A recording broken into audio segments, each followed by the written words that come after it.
जीवनामध्ये असा एखादा दिवस यावा आपण जिवंत असताना की ज्याला आपण जीव समजतो तो जीव नाही, आपला जीव नाही, आणि ते नसताना अशा पक्षाच्या बैठकीला आपल्याला संबोधित करायची वेळ यावी.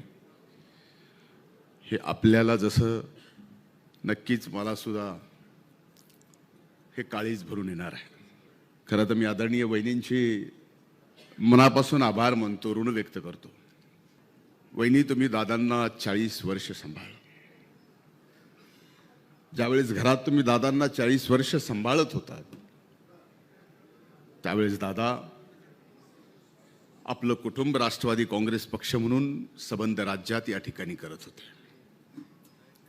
म्हणून दादांनी ज्या धडाडीनं संबंध आयुष्य पक्षासाठी पुरोगामी विचारासाठी घातलं आणि पुढे जे आपण अजित पर्व चालू केलं होतं ते आपलं स्वप्न होतं. दादांसाठी पाहिलेलं ते आपलं स्वप्न होतं.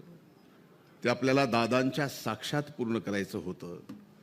आणि आज ते अजित पर्व दादा नसताना सुनेत्रा पर्व म्हणून आपल्याला पूर्ण करायचं. हीच खऱ्या अर्थाने आपल्या सगळ्यांची दादांच्या प्रती श्रद्धांजली असेल.